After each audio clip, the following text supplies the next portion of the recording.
Olá, meus queridos, aqui da nossa TV Uninter. Que alegria ter você aí conosco nesse programa, no Talento em Foco, aquele programa que cuida com muito carinho das dicas e das orientações para você conquistar e, principalmente, fazer bonito, se manter no mercado de trabalho. Olha só, você já ouviu falar em 5 Ws e 2 Hs, em 5 Ss, em gráfico de Pareto, em diagrama de Chikawa? Certamente, se você estudou administração ou tomou algum contato com algum estudo de gestão, você sabe bem do que eu estou falando. Mas e se você não estudou? Olha que bacana, se você nunca estudou isso, olha que bacana a oportunidade, não apenas de conhecer um conjunto de ferramentas da qualidade, mas principalmente de aproximar essas ferramentas da qualidade aí do seu dia a dia.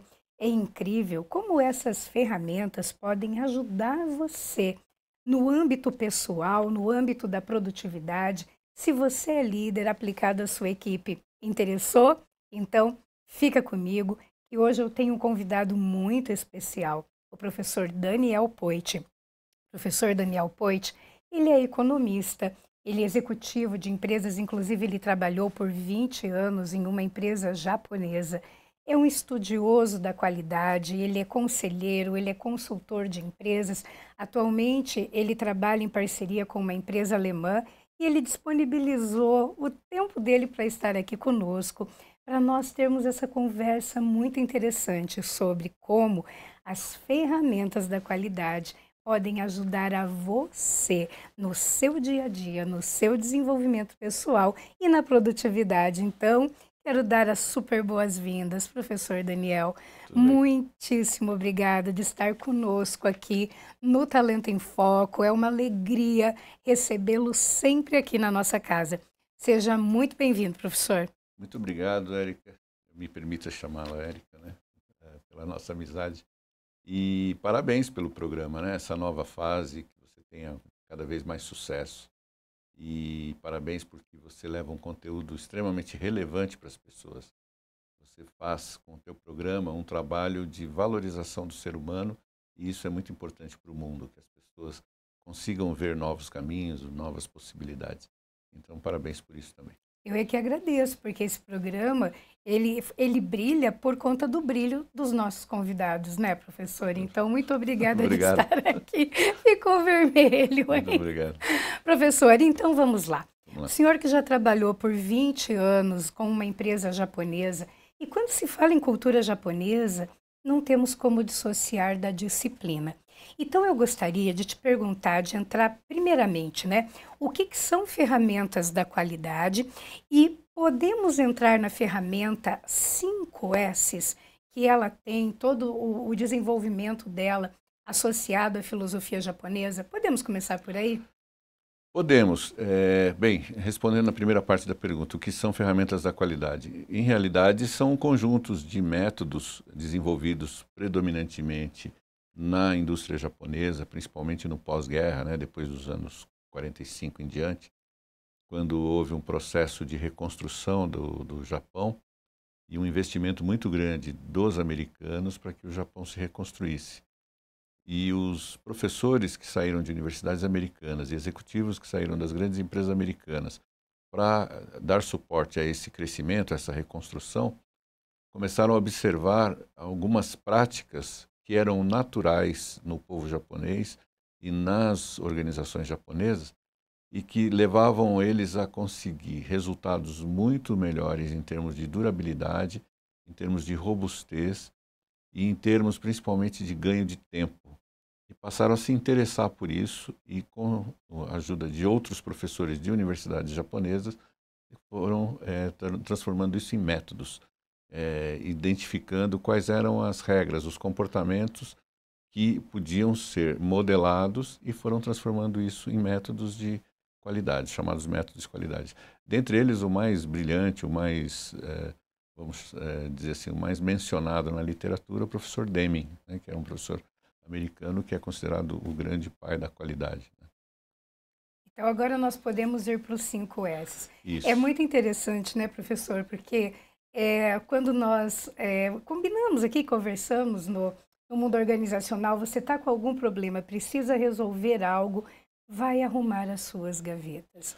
Qual é a relação disso com a ferramenta 5S? Então, primeiro, né, o que são esses 5S e quais são esses elementos e como que isso pode ajudar cada um que está nos assistindo É, aqui na organização, na disciplina e no é desenvolvimento. bom você começar pelo 5S, porque o 5S realmente é o ponto de É o partida. ponto de É o ponto de partida. partida. E o 5S é um conjunto de regrinhas bem simples, né? São 5 palavras começadas com a letra S em japonês, que em português foram traduzidas de uma forma que me parece bastante adequada, inclusive, né? A primeira que é seiri, que tem a ver com utilização. Você ter tudo o que for necessário para desempenhar uma tarefa, seja ela de que natureza for, estar disponível para a sua utilização. E tudo que não é necessário para aquela tarefa esteja afastado de você para não te contaminar. Como isso pode contribuir na vida pessoal? É muito comum nós ouvirmos, você como professora também já deve ter visto, deve ter recebido alunos consultando a gente para resolver problemas como dispersão, distração. Ah, professor, eu não consegui, não deu tempo, eu fui fazer o trabalho, me distraí na internet, me distraí com o WhatsApp, né? Todos são elementos da tecnologia que chegam com facilidade para as pessoas e que acabam contaminando a concentração das pessoas. Por quê? Porque são elementos que estão disponíveis, mas não são úteis para um objetivo específico, por exemplo, de entregar um trabalho, de fazer um estudo dirigido de uma determinada disciplina ou conteúdo, né? Então, no caso do estudante, aquelas redes sociais, aquelas atrações, a própria televisão, né, tradicionalmente, que tiram ele do foco daquela tarefa que ele precisa entregar, acabam contaminando e, se ele aplicar o princípio SEIRI, que é se concentrar apenas naquilo que precisa ser feito e fazer com que as outras coisas estejam desligadas. Por exemplo, nós estamos aqui no estúdio agora, eu imagino que o teu celular esteja desligado, o meu está desligado. Mas se a gente deixa o celular ligado, começa a entrar mensagem, se fica ansioso para ver e acaba se desconcentrando naquilo que está sendo feito. Então, esse já é um primeiro passo para o uso da primeira palavra dentro do 5S, né? A segunda palavra, que eu nunca me lembro todas de cabeça, então botei uma colinha aqui, é o Seiton, que é o centro de ordenação, que é a capacidade de organizar as coisas, os objetos, o armário, né? Tinha um grande consultor de empresas com quem eu tive a oportunidade de estudar um período. Ele trabalhava numa companhia chamada Nestlé, que é bem conhecida, né? Uma empresa mundial. E ele dizia o seguinte, que quando eles iam contratar um executivo para a empresa, eles não só faziam todos os processos seletivos, mas eles iam na casa do sujeito sem o sujeito saber. Apareciam lá assim no meio da tarde, numa tarde de sábado, de domingo e tal. Procuravam saber se ele estava em casa ou não. Se ele não estivesse em casa, eles tentavam falar com a esposa ou um filho para que eles queriam visitar a casa da pessoa para saber se a casa da pessoa era organizada, né? Inclusive, quando eles encontravam a esposa, e ele até fazia de forma bem divertida essa apresentação, ele dizia assim, às vezes o camarada morava com a sogra, aí era uma maravilha, porque ele chegava e pedia para a sogra mostrar o armário do genro. Então, com isso ele sabia as gavetas que o camarada, né, como é que ele guarda a roupa dele, tudo isso indicava se ele tem organização ou não. E era não necessariamente um fator eliminatório, mas era um fator de avaliação. E depois, quando o executivo viesse a ser contratado, se ele fosse uma pessoa que tenha demonstrado na sua vida pessoal uma desorganização, mas tenha mostrado talento suficiente a ponto de ter sido contratado, eles enviavam para uma formação para que ele se organizasse, para que ele não contaminasse com a sua desorganização aquela organização que já vem consolidada há mais de 100 anos, né, numa empresa que troca os executivos, troca as pessoas permanentemente, a empresa continua cada vez mais sólida, mais valorizada, né? Então, era uma visão estratégica desse processo, né, que era o processo da organização. E que ela só é possível quando você tem o senso de utilização, que é o primeiro, né? Então, isso para os nossos espectadores aqui, principalmente alunos do Grupo Ninter, é uma dica importante para começar a organização a partir da sua casa. Você arruma a sua cama todo dia depois que você se levanta? Essa é uma primeira pergunta, né? A grande maioria das pessoas, quando eu faço essa pergunta, às vezes em aula, assim, o pessoal para um pouco, pensa, né? Levanta o olhinho, quer dizer, talvez não faça isso sempre. Não significa que você tem que fazer os 365 dias do ano. É lógico que tem o dia do Réveillon que você acorda mais de bode, né? Vai tomar um banho primeiro, tomar um café. Mas quando você deixa o seu quarto, você deixa ele organizado, você guarda a roupa com que você dorme, enfim, né? Você mantém a sua roupa bem cuidada. São hábitos simples que depois vão refletir na sua atuação profissional, na sua atuação acadêmica, tá certo? Então esse seria o segundo dos 5 S's, né? O terceiro é o seiso, né, que é o senso de limpeza. E não adianta você organizar se não tiver limpo, né? Porque se não tiver limpo, você vai trazer outros problemas. Contaminação, risco de doença, má aparência, né? Então, o senso de manter limpo é fundamental, né? Manter limpos os locais de trabalho, os locais onde você mora, os locais que você frequenta. Manter limpo o carro, né? É muito comum, às vezes, você pega carona com alguém, a pessoa fala, desculpa, meu carro está sujo, não deu, né? Meu carro está uma bagunça e tal. Né? Eu vejo isso acontecer muitas vezes. E essa desculpa, ela é relativa, né? O Tem que gente... isso reflete, né? Exato, O porque que isso comunica. isso pode acontecer uma vez, duas, mas quando ele acontece de forma recorrente, significa que há uma oportunidade ali para a pessoa lapidar esse hábito, né? Ou criar um hábito novo, que é o de manter as coisas minimamente organizadas.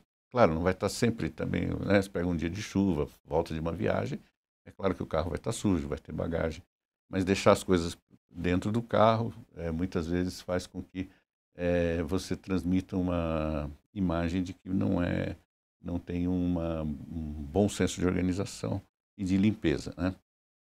E que as coisas estão fora de controle também, né? Também pode ser, né? Tem uma questão que pode ser até considerada emocional, talvez. Tem o seiketsu, né? Que é o senso de padronização, que é ter padrões para fazer as coisas. Se nós pararmos para observar, tudo que a gente gosta ou que a gente deseja em termos de objetos ou de serviços só é assim atraente porque existe um padrão. Porque você sabe que toda vez que você buscar aquele recurso, ele terá aquela característica, aquela compleição, né? Você entra por exemplo, no seu editor de textos, você vai escrever um texto. Imagina que cada vez ele aparecesse com uma cor diferente, com as caixinhas em lugares diferentes. Seria uma falta de padrão, te deixaria doida. Pô, esse negócio não funciona. Você iria procurar alguma coisa que te desse a segurança. Porque o padrão, ele te leva a fazer as coisas de forma mais automatizada e com isso se produz mais, né? Então, padrão nas tuas coisas também. Se você tiver uma caneta sempre no mesmo lugar, toda vez que você precisar da caneta, ela vai estar lá, né? Agora, se você um dia guarda na gaveta, outro dia você guarda em cima da estante, outro dia você esquece dentro de um livro, aí cada vez que você precisar daquela caneta, você vai ficar perdendo tempo, gastando energia, se desconcentrando do seu objetivo por falta desse padrão, né? Isso para dar alguns exemplos rápidos aqui, porque a gente quer falar das outras ainda, né? E finalizando, o quinto, que é a disciplina. Então, a disciplina, na verdade, é esse conjunto de hábitos. É ter esses hábitos de forma recorrente, né? Quem fez, por exemplo, artes marciais, quem já viu, ou já participou, ou já cursou alguma das artes marciais, sabe que o principal elemento das artes marciais, mais do que a força, do que a dinâmica dos golpes, dos movimentos, é a disciplina, né? A primeira e principal lição que os mestres em artes marciais ensinam. E a disciplina é isso, é você repetir de forma recorrente, com padrão, né, com leveza, com convicção, aquilo que você quer que seja feito, aquilo que você deseja fazer para chegar aos seus objetivos pessoais. E essa ferramenta da qualidade, ela é uma ferramenta muito profunda. Ela traz, né, todo o conceito da filosofia japonesa, a organização como filosofia mesmo.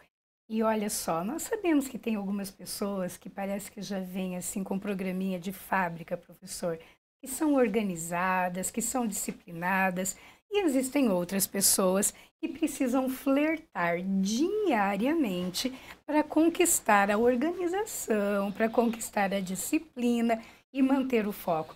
Então, realmente, o 5S ela é uma ferramenta muito apropriada para que, primeiro, para você trabalhar o teu ambiente. O que você... Olha o teu armário, Olha as tuas gavetas. O que é que está ali ocupando um espaço que você já não usa há 6 meses, há um ano? Você já parou para pensar que aquilo está ocupando espaço, que aquilo poderia ser doado e ser útil para outras pessoas?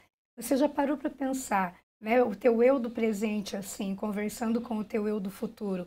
Quais os ganhos que o eu do futuro tem quando o eu do presente faz tudo aquilo que o professor Daniel trouxe, né? Organiza, cria um senso de padronização, cria uma disciplina. Olha a leveza que nós podemos trazer para o nosso dia a dia no trabalho. E também, professor, o senhor falando, me ocorreu que os 5 S's, ele também pode ser muito levado na esfera emocional. Então, aquilo que foi dito entre um colega, aquele feedback que foi meio torto, o que você está carregando? Qual que é a utilidade daquilo? Será que não é bom pegar a lição e descartar aquilo que não adianta, aquilo que não te serve, ao invés de ficar remoendo?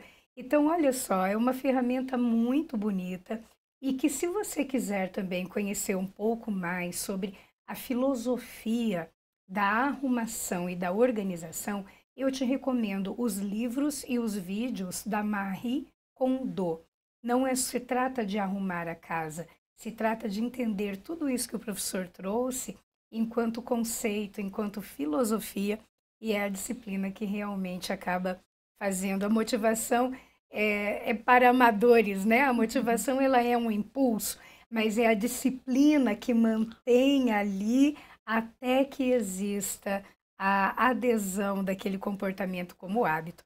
Mas, professor, esse é um ponto também, que é claro que o senhor já está convidado para retornar aqui, mas Obrigado. vamos para a nossa segunda ferramenta da Vamos. qualidade, que é um 5 Ws e 2 Hs.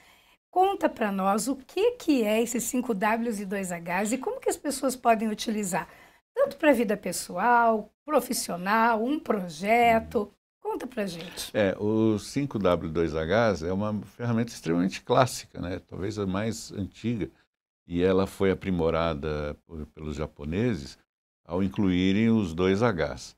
Porque, na verdade, tem gente que diz que os japoneses acrescentaram o primeiro H e os americanos o segundo. Essa discussão ela é inútil porque está dada, é uma forma de identificar e planificar uma ação, seja ela qual for, pode ser profissional, pode ser pessoal. Então, o primeiro H é o what, que é o pronome em inglês para o que. Então, a primeira coisa é definir o que eu quero, ou o que eu preciso fazer, qual é a tarefa a ser feita, ou qual objetivo eu estabeleci para a minha vida. Então, vamos pegar um objetivo que é muito comum entre os alunos, né? Professor, eu queria tanto saber falar inglês, eu preciso tanto aprimorar o inglês e tal. Então, vamos colocar como o what o quê? A fluência em inglês, né? É o objetivo. Então, é o que deve ser feito. Então, os outros 4 Ws são os outros pronomes, né? Então, uma vez que eu defini o que, é quando, né? When, quando que eu vou fazer aquilo, né? Então, eu vou estabelecer um prazo. Nós temos o tempo como uma variável inexorável. Você não consegue... Nós podemos medir o tempo, mas não conseguimos controlar o tempo. Então, se eu quero fazer alguma coisa, eu preciso saber qual é o prazo que eu vou estabelecer para aquilo. E esse prazo, se for uma questão pessoal, por exemplo, eu tenho uma pessoa que eu conheço há muitos anos que tinha um sonho de aprender a tocar violão. Aos 60 anos ele foi estudar violão, porque foi quando ele se sentiu confortável e com um tempo adequado para se dedicar a isso. E hoje já está com 4 anos que ele está estudando violão, está tocando maravilhosamente bem. Para as ambições dele, ele considera que está melhor do que estava, né? E passa momentos divertidos com a família, cantando, etc. Então, são coisas assim que nós podemos realizar e que nos traz muita felicidade, muita satisfação, né? Então, estabelecer o que e, segundo, o quando. O quando é o tempo ideal, o tempo adequado, o tempo desejado. Muitas vezes somos pressionados por prazos externos, né? Então, o sujeito está numa empresa multinacional, por exemplo, a empresa acena para ele a possibilidade de uma promoção e diz, olha, você tem 1 ano para falar inglês. Então, esse quando, ele precisa ser tratado dentro desse prazo estabelecido, desde que a pessoa realmente esteja convicta de que é aquilo que ela quer, né? Vai ter que dedicar um número maior de horas para estudar, provavelmente pelo menos metade de um período dos dias do final de semana, aproveitar os feriados, reforçar, fazer cursos paralelos, né? Fazer um estudo dirigido, controlado, ordenado, mas também estudar paralelamente, ouvindo músicas em inglês, tentando fazer traduções de textos, lendo textos em inglês, né? Publicações, sites, assistindo vídeos e filmes, enfim. Tudo isso vai contribuir, né? Vai enriquecer o vocabulário e a competência daquela pessoa naquele idioma, no caso de estudo de inglês. A outra pergunta é o porquê. Por que que eu vou fazer aquilo? Eu tenho que ter uma motivação forte, né? Então é o why, que é o pronome em inglês, para porquê, né? O porquê, ele tem que ser a principal motivador, né? Você falou da motivação, ele tem que ser o acelerador da nossa decisão, né? O porquê tem que justificar. Ora, porque eu quero ser promovido, porque eu quero ter um salário melhor, porque eu quero ser reconhecido profissionalmente por uma competência adicional. Ora, porque eu quero ser uma pessoa melhor na minha família, eu quero ser, né? Enfim, qualquer que seja o teu objetivo, você consegue eh, planejar usando esses pronomes, né? Depois você tem o who, né? Então é quem vai fazer. Tem coisas que dependem só de você. Então é o eu keep, né? Quem vai fazer o curso de inglês? Quem vai aprender violão? Quem vai, né? Mas tem coisas que você depende de outras pessoas. Então nesse quem, né, você vai identificar quais são as pessoas que podem te ajudar. Pode ser um amigo, um irmão, um professor, o pai, a mãe, um parente, um vizinho, enfim, um colega de turma, um colega do trabalho, né, ou cônjuge. Então, assim, o quem vai te ajudar, seja uma equipe ou seja mais uma pessoa em parceria, né? Por exemplo, tem uma amiga que tem vontade de fazer a caminhada de Santiago de Compostela. Vive procurando quem queira ir com ela, então, porque ela não quer sozinha. Veja, é uma forma de planejar, né? Assim, quando ela conseguir preencher os 5 Ws, os 2 Hs, ela certamente vai fazer, né? E depois o where, que é onde, né? O local, que ambiente. Necessariamente o onde, quando foi criada essa ferramenta, ele definia uma posição geográfica, né? Uma posição tangível. Onde hoje pode ser um ambiente digital, pode ser um ambiente virtual. Então, o where pode ser, por exemplo, um curso na internet, né? Pode ser uma apresentação na internet, enfim, pode ser assistir um filme na internet. O where, ele hoje é muito mais expandido, o que nos traz um desafio novo. Não termos condições de negar que não podemos realizar os nossos sonhos porque não temos condições de ir, né? Eu tenho um amigo que ele tem um hobby muito interessante. Ele escolheu conhecer um país por semana, né? Então, como que ele faz? Ele não tem dinheiro para viajar, mas ele dedica um tempo dele todos os dias para conhecer partes dos países por uma ordem lá que ele estabeleceu, que eu não me lembro agora qual era. Mas então todo dia ele gasta lá meia hora, 40 minutos visitando, vamos supor, quando ele quer conhecer os Estados Unidos. Ele vai lá visitando os principais pontos turísticos, estudando um pouquinho da cultura, estudando um pouquinho do idioma, da história, da música, dos produtos, da economia daquele país e tal. Ao final de uma semana ou 10 dias, ele já tem uma ótima informação sobre aquele país. E assim ele vai, e ao final de 2 anos, ele já conheceu mais de 100 países nessa brincadeira que ele está fazendo. Ele começou na pandemia como hobby, né? Então, são coisas assim que a gente pode fazer e, como eu disse, você, com o advento das tecnologias e das redes sociais e desses recursos de internet, muitas coisas a gente pode realizar mesmo sem ter muito dinheiro ou sem ter praticamente dinheiro nenhum, né? O primeiro são os 2 Hs, né? É o how, que é como deve ser feito, que é o método, a forma de fazer, de desenvolver, e o how much, que é qual é o custo daquela realização, né? Estimar os valores que serão gastos ou serão necessários para fazer aquela determinada tarefa ou realizar aquele determinado objetivo. Isso nos enseja o seguinte, que toda peça de planejamento, seja ela qual for, deve contemplar um orçamento, por mais básico que seja, uma estimativa de quanto se vai gastar para fazer aquilo. Quando a gente passa a fazer isso, nós temos inclusive um melhor controle sobre o nosso dinheiro, o dinheiro que nós ganhamos, o dinheiro que vai ser necessário para realizar uma tarefa. É muito complicado você começar alguma coisa e ter que parar no meio porque o dinheiro não deu, eu não imaginei que fosse gastar tanto, né? Então tem todos os pontos de custo que houver no seu objetivo, seja ele pessoal ou profissional, deve sempre contemplar todos os custos de cada item para que você tenha um orçamento e saiba quanto vai custar e saber. Isso não é para desestimular, mas para te colocar em contato com a realidade. Eu não tenho esse dinheiro, mas posso pensar em formas de obtê-lo, né? Seja por uma, enfim, uma ajuda de alguém, de um parente, um empréstimo, um financiamento, ou a busca de um patrocinador ou de um sócio, são formas de conseguir o dinheiro, né? O fato de não ter o dinheiro não significa que ele não vai ter nunca, né? Ou trabalhar e poupar para aquilo, todas essas formas são formas de conseguir o dinheiro.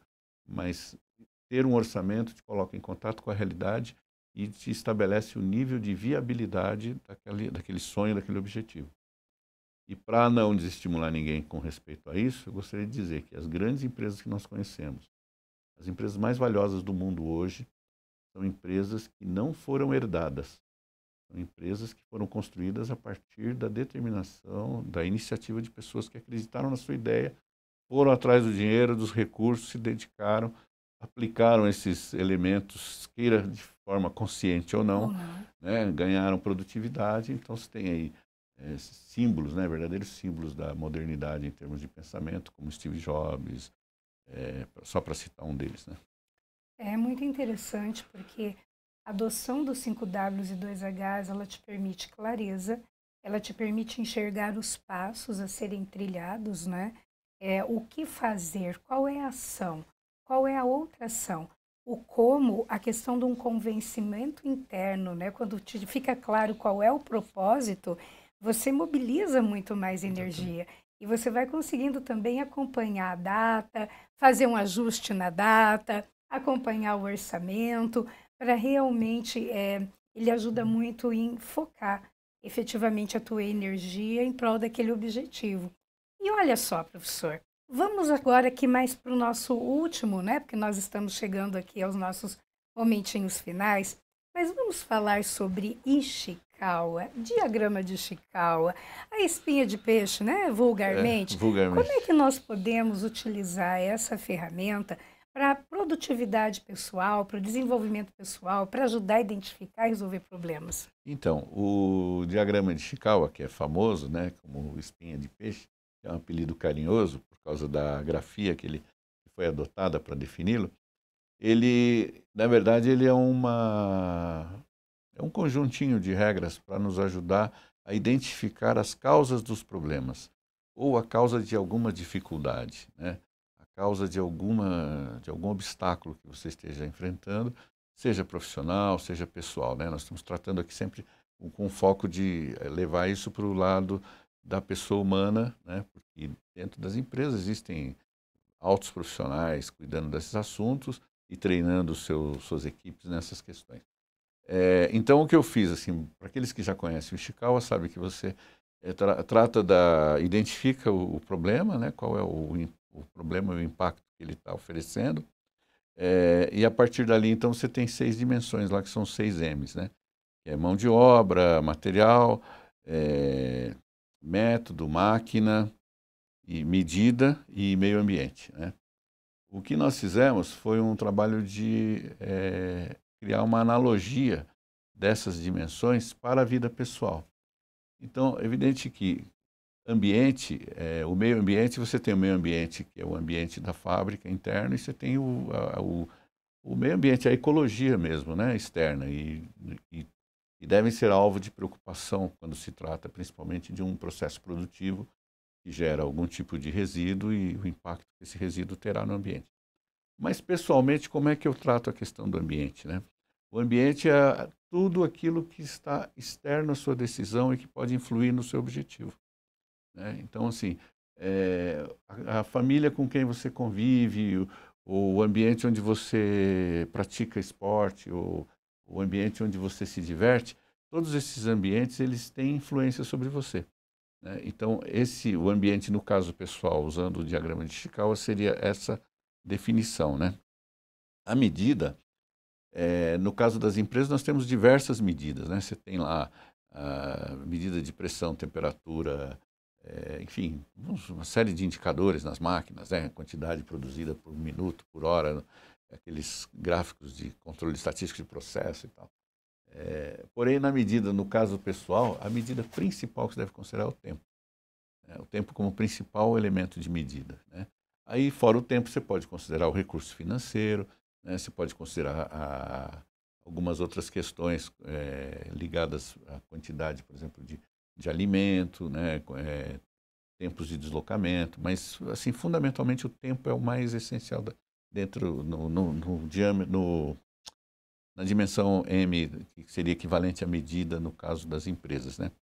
E a máquina é o seu ambiente social. Então, a família, principalmente, para quem convive com a família, ou para quem não, muita gente mora sozinho e tal, aquele grupo com quem você é mais aproximado. Que são as pessoas que te influenciam para fazer ou não fazer as coisas, que te estimulam ou te desencorajam, né? Aquele amigo que tira o sarro e fala, pô, você vai fazer isso, pá, não perca tempo, isso aí não dá nada, não sei o quê. Mas a tua determinação, se você tem um objetivo definido, a tua determinação deve superar esse tipo de comentário.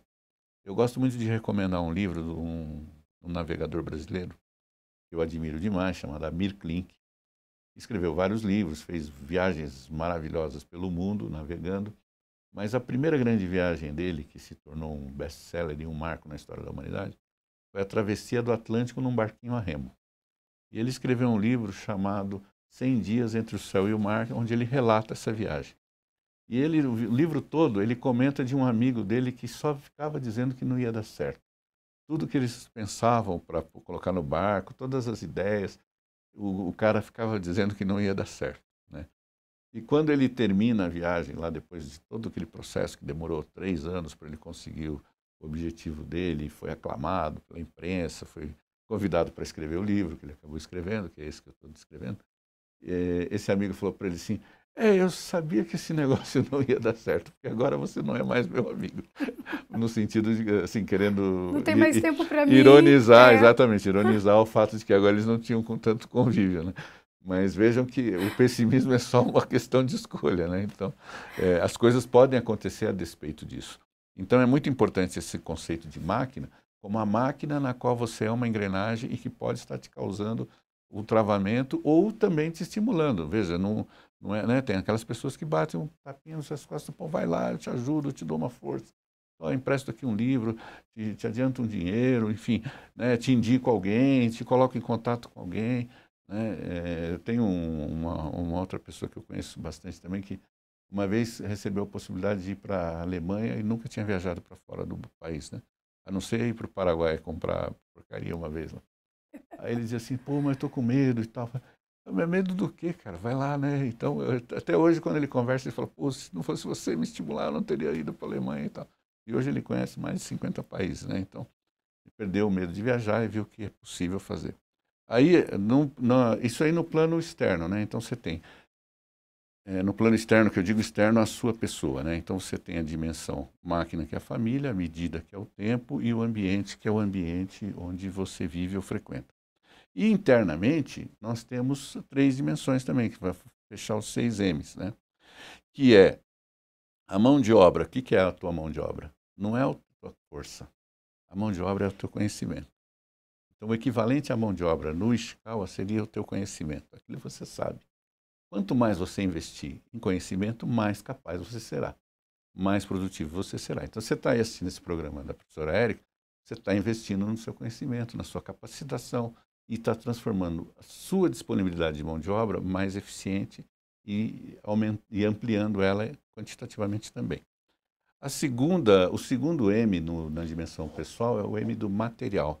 Qual que é o teu principal material? Qual que é a tua matéria? É o teu corpo.